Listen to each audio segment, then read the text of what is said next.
Hello दोस्तों, कैसे हैं आप सब। आशा करती हूँ आप सब मस्त होंगे, स्वस्थ होंगे और अपने एग्ज़ाम की तैयारी में जुटे होंगे। तो आज मैं लेके आई हूँ इसमें चाइल्ड डेवलपमेंट से यूनिट 5 से 150 क्वेश्चन जो कि हाई लेवल के क्वेश्चन हैं। तो आप लोग स्क्रिप्ट करके मत जाइएगा, नहीं तो ये सब कहाँ से मिलेगा ये सब सारे क्वेश्चन से। तो चलिए शुरू करते हैं आज का पहला क्वेश्चन अपना। तो इसमें पहला क्वेश्चन है, विशिष्ट बालक किसे कहा जाता है। तो विशिष्ट बालक केवल प्रतिभाशाली बालक होते हैं, या केवल विकलांग बालक होते हैं, या केवल सामान्य से भिन्न बालक होते हैं, या केवल पिछड़े बालक होते हैं।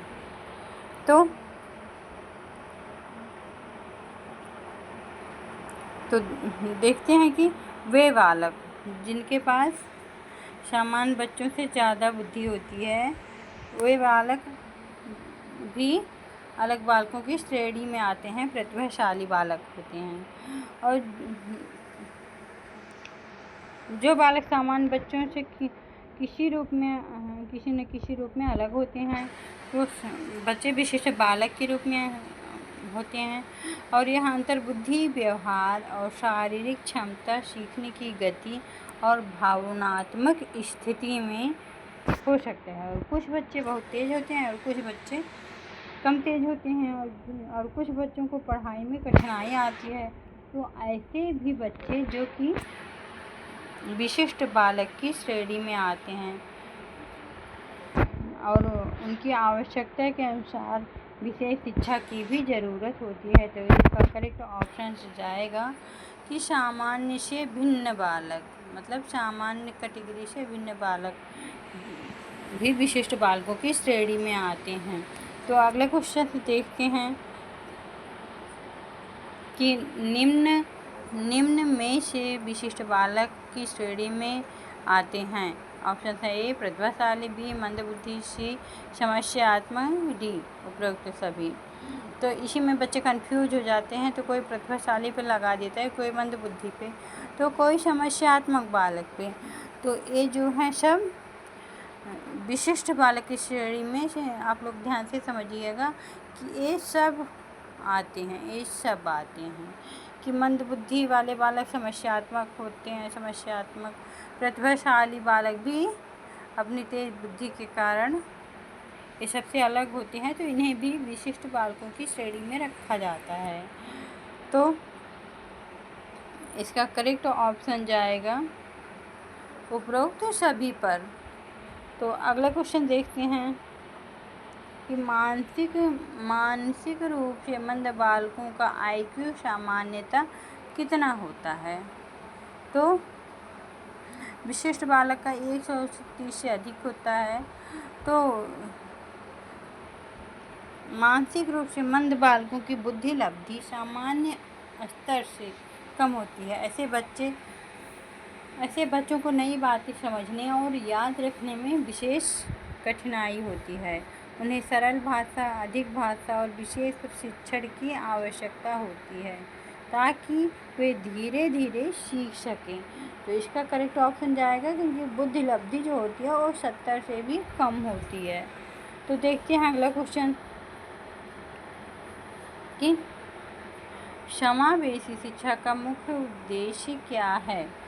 तो समावेशी शिक्षा मतलब शिक्षा का उद्देश्य सामान्य और विशिष्ट बालकों, दोनों प्रकार के बालकों को एक साथ पढ़ाना है। इससे सभी बच्चों में समानता और सहयोग और सामाजिक भावना का विकास होता है। और यह शिक्षा किसी प्रकार का भेदभाव नहीं करती है। तो इसका करेक्ट ऑप्शन जाएगा कि सभी बालकों को एक साथ पढ़ाना। समावेशी शिक्षा का मतलब होता है सबको समान नज़रिए से देखना। अलग विद्यालय खोलना ये हो गया गलत आंसर, और केवल प्रतिभाशाली वालों को पढ़ाना ये भी हो गया गलत, और परीक्षा परिणाम बढ़ाना ये भी हो गया गलत।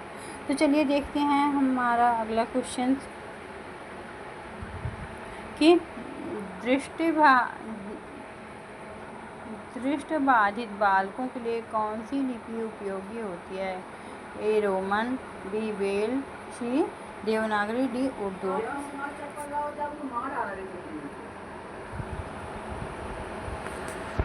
तो विशेष दृष्टिबाधित मतलब जिन बच्चों को आँख से दिखाई नहीं देता है उन्हें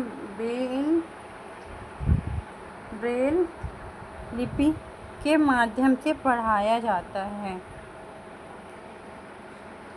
तो ब्रेल लिपि विशेष रूप से दृष्टिबाधित बच्चों के लिए बनाई गई है। इसमें उभरे हुए बिंदुओं का प्रयोग किया जाता है जिन्हें बच्चे स्पर्श करके पढ़ते हैं और इनकी सहायता से दृष्टिबाधित बच्चे भी शिक्षा को ग्रहण करते हैं। तो देखते हैं अगला क्वेश्चन कि श्रवण बाधित बालकों की शिक्षा में कौन सी विधि उपयोगी होती है? तो ऑप्शन से ए संकेत विधि, मौखिक विधि, दृश्य विधि, उपरोक्त सभी विधि। तो श्रवण बाधित मतलब जिन बच्चों को सुनने में कठिनाई होती है वे श्रवण बाधित बालकों की श्रेणी में आते हैं, इसलिए इनके लिए संकेत, भाषा, ओठ पढ़ना, चित्र, चार्ट और वीडियो जैसी दृश्य सामग्री दिखाकर इनको पढ़ाया जाता है, जो कि इनके लिए बहुत ही आसानी से वे सीख सकते हैं इन माध्यमों से। तो इसका करेक्ट ऑप्शन जाएगा कि उपरोक्त सभी पे। तो चलिए अगला क्वेश्चन देखते हैं। पिछड़े बालकों की मुख्य समस्या क्या होती है?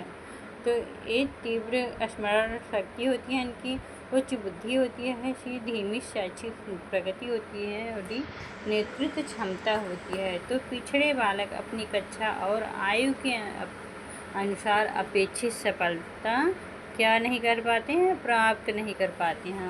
उन्हें पढ़ाई समझने में अधिक समय लगता है। ऐसे बालकों को धैर्य और विशेष किसकी आवश्यकता होती है? मार्गदर्शन की विशेष आवश्यकता होती है जो पिछड़े बालक होती हैं। तो इसका करेक्ट ऑप्शन जाएगा, पिछड़े बालक जो होते हैं धीरे धीरे सीखते हैं, तो इसका करेक्ट ऑप्शन जाएगा कि धीमी शैक्षिक प्रगति, इनकी प्रगति धीमी होती है। तो देखते हैं अगला क्वेश्चन कि विशिष्ट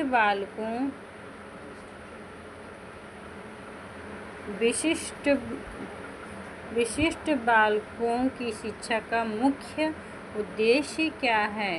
दंड देना, समान अवसर देना, सी अलग करना, डी प्रतियोगिता। तो इसका समान अवसर है कि इनको विशिष्ट बालकों को समान अवसर देना, सभी को। इस विशिष्ट बालकों की शिक्षा का मुख्य उद्देश्य यही है। तो देखते हैं विशिष्ट बालकों की शिक्षा का उद्देश्य इन्हें समाज में आगे बढ़ने का अवसर देना और शिक्षा के माध्यम से इन्हें आत्मनिर्भर और आत्मविश्वासी बनाया जा सके, जिससे वे सामान्य जीवन अपना जी सकें। तो देखते हैं अगला क्वेश्चन कि निम्न में से कौन शारीरिक अक्षमता का उदाहरण है? ऑप्शन हैं ए चोरी करना, दृष्टिबाधिता, सी झूठ बोलना, डी भय। तो यहाँ क्या आया है? शारीरिक अक्षमता। तो शारीरिक अक्षमता में ना तो चोरी करना आता है, ना झूठ बोलना आता है, ना भय आता है। तो इसमें क्या हो गया? दृष्टिबाधिता। दृष्टिबाधिता एक शारीरिक अक्षमता है जिससे बच्चे को देखने में कठिनाई होती है। ऐसे बच्चों को विशेष उपकरण और विशेष शिक्षा की विधियों से आवश्यकता होती है। तो देखते हैं यहाँ अगला क्वेश्चन कि मानसिक अक्षमता का प्रभाव सबसे अधिक किस पर पड़ता है? तो ऑप्शन से ए ऊंचाई, बी सीखने की क्षमता, सी वजन, डी त्वचा। तो इसमें क्वेश्चन बच्चों ध्यान से पढ़िएगा क्योंकि क्वेश्चन में ही आपका आंसर छिपा रहता है। तो यहाँ मानसिक अक्षमता आया ना, तो मानसिक अक्षमता क्या है? ना तो ऊंचाई है, ना तो वजन है, ना तो त्वचा है। तो इसका करेक्ट ऑप्शन बचा बी, जो है सीखने की क्षमता। क्योंकि ये धीरे धीरे सीखते हैं ना, तो इनकी अक्षमता यही है, सीखने की क्षमता। तो मानसिक अक्षमता का सबसे अधिक प्रभाव बच्चे की सीखने की क्षमता और याद रखने की क्षमता पर पड़ता है। ऐसे बच्चों को सरल और धीरे धीरे पढ़ने की आवश्यकता होती है। तो देखते हैं अगला क्वेश्चन। विशिष्ट बालकों की पहचान के प्रमुख साधन क्या हैं? ए खेल, बी बुद्धि परीक्षण, सी नृत्य, डी चित्रकला। बुद्धि परीक्षण के माध्यम से बालक की मानसिक क्षमता और समझ का पता लगाया जाता है। इससे यह पहचानने में सहायता मिलती है कि सामान्य बालक, प्रतिभाशाली बालक या मंद बुद्धि। तो इसका करेक्ट ऑप्शन जाएगा कि बुद्धि परीक्षण के माध्यम से विशिष्ट बालकों की पहचान होती है। तो विशिष्ट बालक में कौन कौन से बालक आते हैं कि सामान्य बालक भी आते हैं, प्रतिभाशाली बालक भी आते हैं और मंदबुद्धि बालक भी आते हैं। तो आप लोग अच्छे से समझ में आ गए आप लोगों के, तो बताइएगा ज़रूर कमेंट में। तो अगला देखते हैं कि समावेशी शिक्षा किस सिद्धांत पर आधारित है? भेदभाव पे, समानता पे, दंड पे, प्रतियोगिता पे। तो समावेशी मतलब सबको समान लेके चलने वाला। तो समावेशी शिक्षा का मुख्य उद्देश्य है कि सबको समानता का अवसर प्रदान करना। तो इसका करेक्ट ऑप्शन जाएगा समानता पे। तो समावेशी शिक्षा समानता के सिद्धांत पर आधारित है। इसमें सभी बच्चों को बिना किसी भेदभाव के शिक्षा प्राप्त करने का अधिकार दिया जाता है। तो अगला क्वेश्चन देखते हैं कि मानसिक रूप से मंद बालकों को किस प्रकार की शिक्षा की आवश्यकता होती है? ऑप्शन है विशेष शिक्षा, सी सैन्य शिक्षा, व्यावसायिक शिक्षा और सामान्य शिक्षा। मानसिक रूप से जो बच्चे मंद बालकों की सीखने की क्षमता क्या होती है? धीमी होती है। तो उन्हें विशेष शिक्षा की आवश्यकता होती है, जिसमें सरल भाषा में अधिक अभ्यास कराया जा सके। तो अगला क्वेश्चन है कि पिछड़ेपन का मुख्य कारण क्या हो सकता है? ऑप्शन है गरीबी, बी स्वास्थ्य समस्या, सी अनुचित वातावरण, डी उपरोक्त सभी। तो इसमें क्वेश्चन देखिए बच्चों ध्यान से। पिछड़ेपन का मुख्य कारण क्या है? तो गरीबी भी पिछड़ेपन का एक कारण है। स्वास्थ्य की समस्या भी उनका एक कारण है। अनुचित वातावरण भी उनकी एक कारण है या समस्या है। तो इसमें आगे करेक्ट ऑप्शन में कि उपरोक्त सभी। पिछड़ापन कई कारणों से हो सकता है, जैसे गरीबी, बीमारी, परिवार का खराब वातावरण और शिक्षा की कमी। तो ये सब बच्चे की पढ़ाई विशेषकर विकास को भी प्रभावित करते हैं। तो अगला क्वेश्चन देखते हैं कि शारीरिक अक्षमता वाले बालकों में सामान्यतः कौन सी भावना पाई जाती है? ऑप्शन है ये आत्मविश्वासहीन भावना, नेतृत्व और साहस। तो शारीरिक अक्षमता वाले बालकों में दब्बूपन मतलब हीन भावना पाई जाती है, क्योंकि वो दूसरे से अपने को नीचा या कम समझने लगते हैं। तो इनके अंदर क्या पाई जाती है? हीन भावना। तो ऐसे ही बच्चों को प्रेम और प्रोत्साहन की आवश्यकता होती है। तो अगला क्वेश्चन देखते हैं। प्रतिभाशाली बालकों का IQ सामान्यतः कितना माना जाता है? तो 70 से कम वाले बच्चे हो गए मंदबुद्धि, ये सामान्य 110 वाले, और 130 से अधिक जो होते हैं उन्हें विशिष्ट बालकों की श्रेणी में रखा जाता है। तो प्रतिभाशाली बालकों की बुद्धि लब्धि सामान्यतः बच्चों से अधिक होते हैं, जो जल्दी सीखते हैं और कठिन समस्याओं को बड़ी ही आसानी से समझ लेते हैं। तो देखते हैं हम अगला क्वेश्चन कि प्रतिभाशाली बालकों की प्रमुख विशेषता क्या है? कि ये धीमी गति से सीखते हैं, तीव्र गति से, भय से, क्या आलस्य से? तो प्रतिभाशाली बालक का हर काम जो होता है वो तीव्र सीखने की क्षमता वाला होता है, ये जल्दी ग्रहण कर लेते हैं। तो प्रतिभाशाली बालक नई चीज़ें जल्दी सीखते हैं और उनके समझने और सोचने की सामान्य बच्चों से अधिक होती है। तो प्रतिभाशाली बालकों में कौन सा गुण पाया जाता है? ऑप्शन हैं ए रचनात्मकता, बी निष्क्रियता, सी असुरक्षा, डी डर। तो इसका करेक्ट ऑप्शन जाता है बच्चों की रचनात्मकता, क्योंकि प्रतिभाशाली बालक को हमेशा नए विचार उत्पन्न करने एवं अलग अलग तरीके से सोचने की क्षमता अधिक होती है और वे क्या करते हैं, प्रोजेक्टली कार्य मतलब रचनात्मक कार्यों में विशेष रूप से रुचि रखते हैं। तो अगला क्वेश्चन देखते हैं कि प्रतिभाशाली बालकों की पहचान का सर्वोत्तम साधन क्या है? तो कैसे इनकी पहचान करेंगे प्रतिभाशाली बालकों की? तो बुद्धि परीक्षण से, वजन से, ऊंचाई से, स्वास्थ्य से। तो इसका परीक्षण करेंगे हम बुद्धि परीक्षण से। तो करेक्ट ऑप्शन जाता है IQ परीक्षण के माध्यम से बालक की बौद्धिक क्षमता का क्या लगाया जाता है, पता लगाया जाता है, जिससे प्रतिभाशाली बालकों की सही पहचान की जा सके। तो प्रतिभाशाली बालकों के लिए उपयुक्त शिक्षण विधि कौन सी है? तो ऑप्शंस हैं इसमें रटने की विधि, त्वरण विधि, दंड विधि, मौन विधि। तो त्वरण विधि में प्रतिभाशाली बच्चों को कम समय में अधिक उन्नत शिक्षा दी जाती है, इससे उनकी क्षमता का क्या होता है, सही से विकास हो जाता है। तो समृद्धि, तो इसका करेक्ट ऑप्शन मतलब त्वरण मतलब जल्दी, तो इसका करेक्ट ऑप्शन जाएगा त्वरण विधि पे। तो समृद्धि का कार्यक्रम का उद्देश्य क्या है? तो देखते हैं अगला क्वेश्चन कि समृद्धि कार्यक्रम का उद्देश्य है पाठ्यक्रम को कम करना, अतिरिक्त ज्ञान देना, विद्यालय बंद करना या परीक्षा हटाना।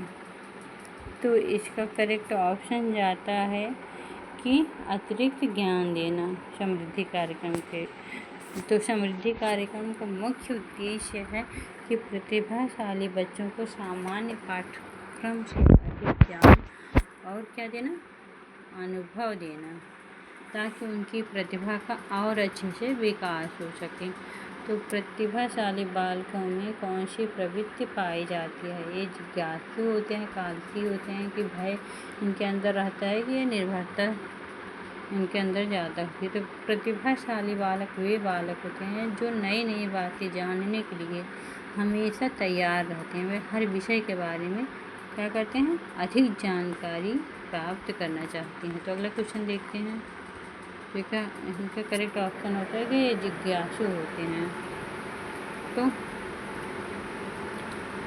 प्रतिभाशाली बालकों के लिए विशेष विद्यालय क्यों आवश्यक है? उन्हें अलग रखने के लिए, प्रतिभा विकास हेतु, दंड हेतु, अनुशासन हेतु।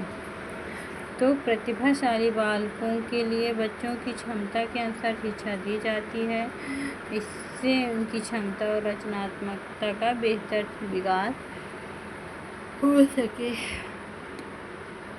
ऑप्शन नंबर, तो चलिए देखते हैं। तो इन्हें इसका करेक्ट ऑप्शन जाता है विकास हेतु, प्रतिभा के विकास हेतु। तो अगला क्वेश्चन देखते हैं। प्रतिभाशाली बालकों की शिक्षा में कौन सी विधि उपयोगी होती है? तो इसमें विधि है परियोजना विधि, समस्या विधि, समस्या के समाधान की विधि, स्वतंत्र विधि, उपरोक्त सभी। तो प्रतिभाशाली बालक वे होते हैं जो इन सभी विधियों में प्रतिभाशाली बच्चों को सोचने की, समझने की और नई नई खोज करने की क्षमता उनके अंदर विकसित होती है। वे स्वतंत्र रूप से मतलब अकेले काम करना पसंद करते हैं। तो अगला देखते हैं कि प्रतिभाशाली बालकों में सामान्यतः कौन सा गुण पाया जाता है? तो ऑप्शन ए नेतृत्व का, बी मंदबुद्धि का, सी अत्यधिक बुद्धि का, डी निष्क्रियता। तो प्रतिभाशाली बालक वे अक्सर समूह में क्या करते हैं, नेतृत्व की क्षमता रखते हैं। वे दूसरों का भी मार्गदर्शन करने में सफल होते हैं या सक्षम होते हैं। तो अगला क्वेश्चन देखते हैं। तो इसका करेक्ट ऑप्शन जाएगा कि नेतृत्व क्षमता वाले होते हैं और लीडर का काम करते हैं। तो समस्यात्मक बालक, अगला क्वेश्चन है समस्यात्मक बालक कौन होते हैं? तो ये अनुशासित बालक, सामान्य बालक या असामान्य व्यवहार करने वाला बालक, अभी प्रतिभाशाली बालक। तो इसका करेक्ट ऑप्शन जाएगा कि समस्यात्मक बालक वे होते हैं जो सामान्य से अलग मतलब असामान्य व्यवहार करने वाला हो। तो इसकी व्याख्या देखते हैं। तो जो बालक समाज और विद्यालय के नियमों को क्या करे, विपरीत व्यवहार करता हो, तो उसे समस्यात्मक बालक कहा जाता है। उनका व्यवहार दूसरों के लिए परेशानी का कारण बन सकता है। तो इसका ऑप्शन जाता है असमान व्यवहार करने वालों को। तो झूठ बोलने का प्रमुख कारण क्या हो सकता है? तो झूठ बोलने का प्रमुख कारण होता है कि आत्मविश्वासी होना, या दंड का भय, या साहस, या नेतृत्व। तो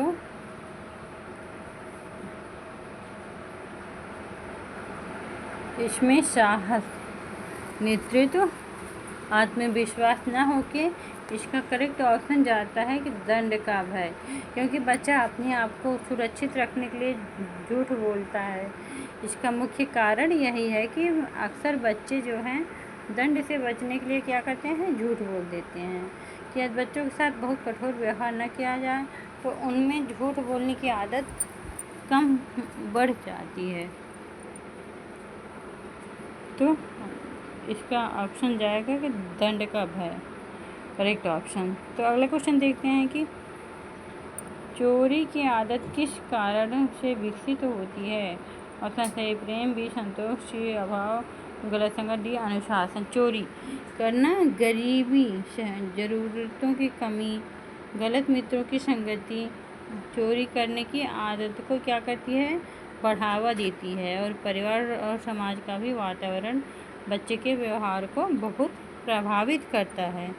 तो इसका करेक्ट ऑप्शन जाएगा का गरीबी के कारण है या गलत संगति के कारण चोरी करने की आदत विकसित होती है, क्योंकि उन्हें अपनी मूलभूत आवश्यकताओं को उनकी पूर्ति करनी पड़ती है। तो अगला देखते हैं कि आक्रामक बालक की पहचान क्या है? शांत स्वभाव के होते हैं, अत्यंत भय हो, मारपीट एवं क्रोध, या सहयोग। आक्रामक बालक छोटी छोटी बातों पर जल्दी गुस्सा हो जाते हैं। वे मारपीट, झगड़ा और कठोर व्यवहार कर सकते हैं। ऐसे बच्चों को प्रेम और सही मार्गदर्शन की ज़रूरत होती है। तो इसका करेक्ट ऑप्शन जाएगा कि ये मारपीट एवं क्रोधी बच्चे ही आक्रामक बालक के अंतर्गत आते हैं।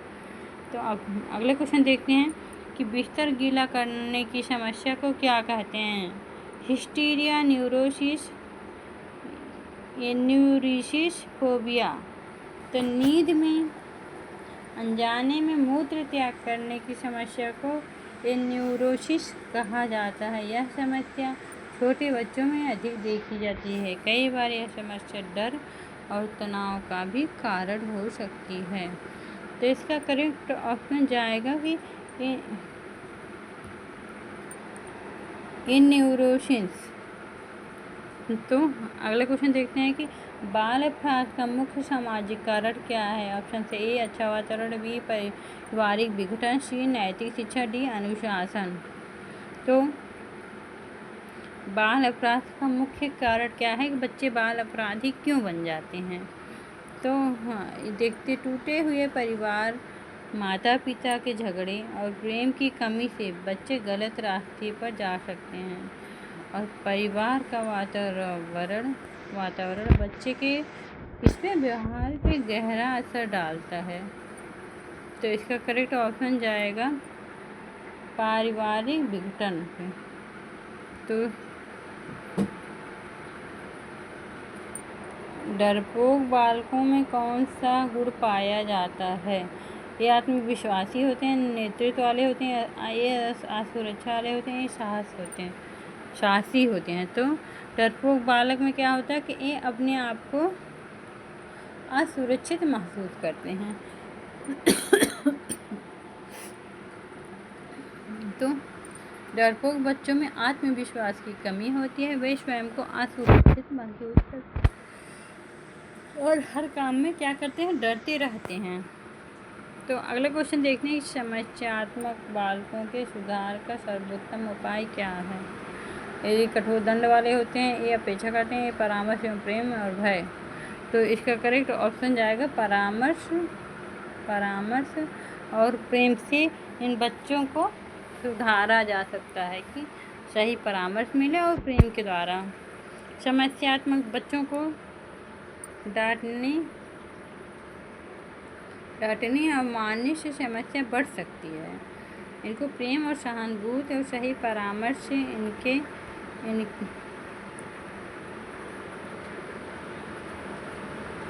इनके व्यवहार में क्या लाया जाता है, सुधार लाया जा सकता है। तो किससे, परामर्श और प्रेम से। तो अगला क्वेश्चन देखते हैं, बाल अपराधियों के सुधार हेतु कौन सा उपाय उपयोगी होता है।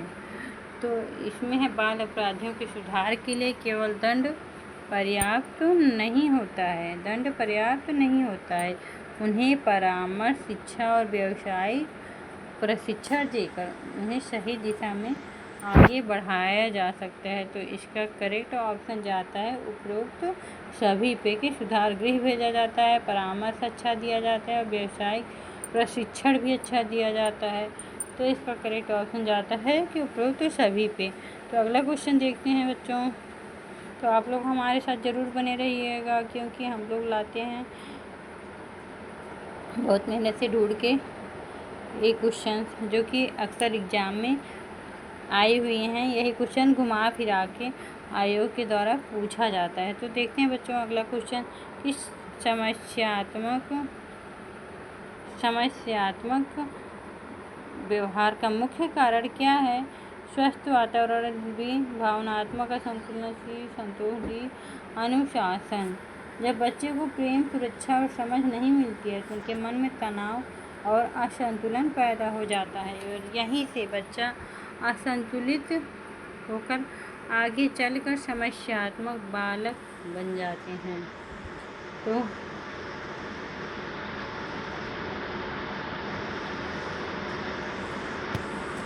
अगला क्वेश्चन देखते हैं कि समस्यात्मक व्यवहार का मुख्य कारण क्या है। तो ये है स्वस्थ वातावरण, भी, भावनात्मक असंतुलन, संतोष, डी, अनुशासन। जब बच्चा परिवार और विद्यालय और समाज से प्रेम और सुरक्षा और समझ नहीं मिलती है तो उनके मन में क्या होता है, तनाव और असुरक्षा की भावना बढ़ जाती है। तो यही बच्चे चल के भावनात्मक असंतुलन, आगे चलकर गुस्सा, डर और झूठ बोलना शुरू कर देते हैं और ये सब मतलब समस्या पैदा हो सकती है। तो इसका करेक्ट ऑप्शन जाता है कि भावनात्मक असंतुलन से। तो चलिए देखते हैं अगला क्वेश्चन कि समस्यात्मक बालकों में सुधार हेतु सबसे आवश्यक चीज़ क्या है। कि इन्हें दंड देकर सुधारा जा सकता है, अपेक्षा करके सुधारी जाती है, सहानुभूति और परामर्श से, कि इन्हें अलग रख करके समस्यात्मक बालकों को। तो समस्यात्मक बालकों को क्या करते हैं कि प्रेम से, डांटने से और दंड देने से इनकी समस्या और बढ़ जाती है और प्रेम और सहानुभूति से सही मार्गदर्शन की आवश्यकता होती है और इनके साथ बहुत ही धैर्य पूर्वक इन्हें समझाया जाए और इनके व्यवहार में जो है तब धीरे धीरे सुधार आने लगता है। इसका करेक्ट ऑप्शन जाएगा सहानुभूति और परामर्श को। तो अगला क्वेश्चन देखते हैं, गिफ्टेड चाइल्ड का हिंदी रूप क्या है। मतलब गिफ्टेड चाइल्ड होते हैं मंद बुद्धि बालक, पिछड़ा बालक, प्रतिभाशाली बालक, समस्यात्मक बालक। तो गिफ्टेड चाइल्ड मतलब जो होते हैं विशिष्ट बालक। ऐसे बालक को कहा जाता है जिनकी बुद्धि, सीखने की क्षमता सामान्य बच्चों से अधिक होती है। ऐसे बच्चे जल्दी सीख लेते हैं और नई चीज़ों को जानने में ज़्यादा इंटरेस्ट रखते हैं। तो ऐसे बालक को यूपी चाइल्ड किसे कहते हैं? प्रतिभाशाली बालक को। ना तो मंदबुद्धि वाले को कहते हैं, ना पिछड़े को कहते हैं, ना समस्यात्मक बालक। तो अलग देखते हैं कि प्रतिभाशाली बालकों में कौन सी समस्या अधिक होती है? ए रचनात्मक, बी भय, सी आलस्य, डी आत्मरक्षा। तो प्रतिभाशाली बच्चे नए विचार बनाने के, अलग तरीके सोचने की क्षमता और वे कठिन समस्याओं का समाधान भी अपने रचनात्मक तरीके से ढूंढ लेते हैं और यही कारण उन्हें क्या करता है? दूसरों से अलग बनाता है। तो इसका करेक्ट ऑप्शन जाता है कि ये रचनात्मक होते हैं। क्या होते हैं? प्रतिभाशाली बालक रचनात्मक होते हैं। तो पहला क्वेश्चन देखते हैं,